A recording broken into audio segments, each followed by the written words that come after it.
কথা কবিতা বুলি ক'লে অসমীয়া সাহিত্যত আমাৰ প্ৰথম মনলৈ অহা নামটো হৈছে যতীন্দ্ৰনাথ দুৱৰা। অসমীয়া সাহিত্যলৈ প্ৰথম কথা কবিতাৰ অৱদান তেওঁৱে আগবঢ়াই গৈছে আৰু তেওঁকেই অসমীয়া কথা কবিতাৰ জনক বুলি কোৱা হয়। বাণীকান্ত কাকতিয়ে কৈছে যে কথা কবিতা এক নোহোৱা নোপোজা কবিতাৰ পুথি। এনেধৰণৰ গদ্যৰ তীখা কবিতাৰ পুথি জনাৰ ভিতৰত আন কোনো ভাৰতীয় ভাষাতে নাই আৰু মাত্ৰ ইংৰাজীত বিৰল। চিৰকালে কবিতা পদ্যতে লিখা হৈ আহিছে। কবিতাৰ উৎপত্তি গীতৰ পৰা। সেইকাৰণে কবিতাক বাগ্ময়ী গীতি বুলিয়েই জনসমাজে স্বীকাৰ কৰি আহিছে। আৰু কথা কবিতা যোনখন 1933 চনৰ পুথিখনৰ পাছত প্ৰফুল্ল গোস্বামীয়ে ৰচনা কৰা ফিৰিঙতি নামৰ কথা কবিতা পুথি এখন প্ৰকাশিত হৈছিল। অৱশ্যে ৰূপ আৰু ৰীতিৰ ক্ষেত্ৰত দুৱৰাৰ লগত প্ৰফুল্ল গোস্বামীৰ পাৰ্থক্য দেখা পোৱা যায়। তাৰপিছত ৰঘুনাথ চৌধুৰীয়ে নৱমল্লিকা নামৰ এখন কবিতা পুথি কথা কবিতাৰ পুথি এখন ৰচনা কৰিছিল। এইখন অতি গুৰুত্বপূৰ্ণ, এইবিলাকৰ ওপৰত পৰীক্ষাত প্ৰশ্ন আহে। কথা কবিতা 2 নম্বৰ কুৱেশ্যনত থাকে কিছুমান।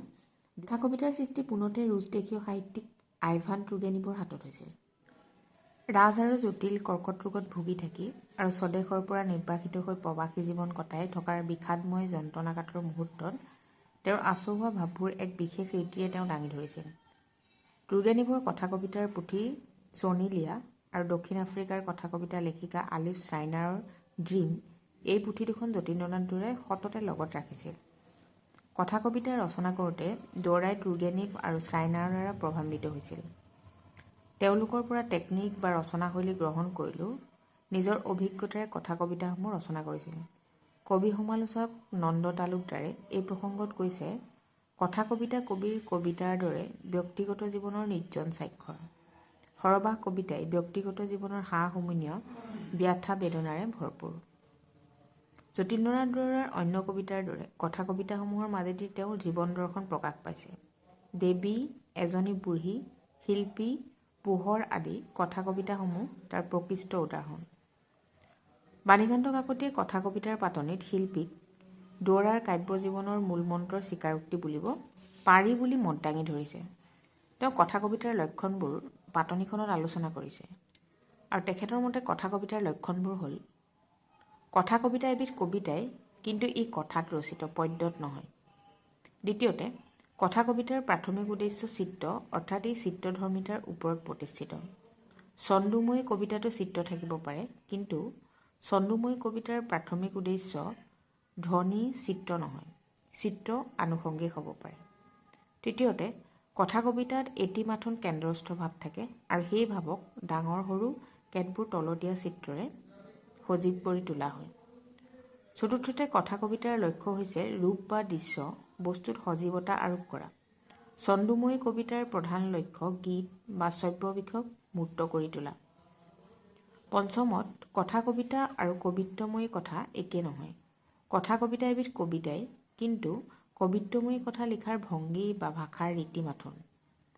ষষ্ঠতে হৈছে কথা কবিতাৰ ৰূপৰ সমাৱেশ থাকে আৰু ই প্ৰায় ৰূপক আত্মক। প্ৰত্যেকটো চিত্ৰৰ আঁৰতেই উৰণি লোৱা ভাৱ একোটা থাকে কথা কবিতাসমূহত। যতীন্দ্ৰনাথ দুৱৰাৰ কথা কবিতা পুথিৰ পাতনিত বাণীকান্ত কাকতিয়ে কৈছে যে কথা কবিতাৰ সকলো উপাদান দুৱৰাৰ কথা কবিতাত বিৰাজ কৰিছে।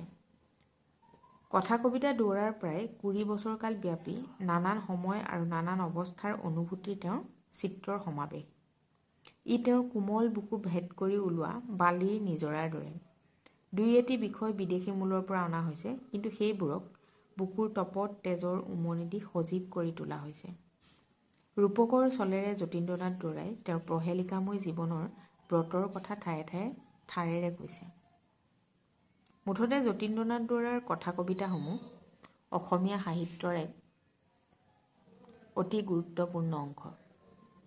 আৰু তেখেতৰ কথা কবিতাসমূহক ৰূপ আৰু ৰীতি বিশ্লেষণ কৰি সেইবোৰক কেইটামান ভাগত বিভক্ত কৰা হৈছে।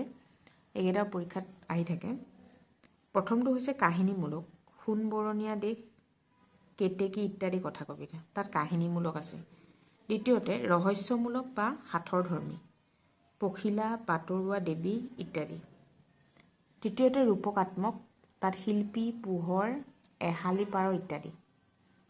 চতুৰ্থতে তত্ত্বধৰ্মী, শেহত দুইটি একেতে লীন, জীৱনৰ সাঁতোৰ, ব্যৰ্থতা ইত্যাদি। পঞ্চমত হৈছে নীতিমূলক, এজনী বুঢ়ী, মগনীয়াৰ ইত্যাদি। আৰু ষষ্ঠতে হৈছে আধ্যাত্মিক, সীমায়ো দিয়েহি ধৰা, এটি গীত, উঠা ইত্যাদি। ইয়াত আমাৰ পাঠ্যপুথিত শেষত দুইটি একতে লীন, এইটো তত্ত্বধৰ্মী এটা কথা কবিতা, পঢ়িব লাগিব এইটো আমাৰ পাঠত আছে।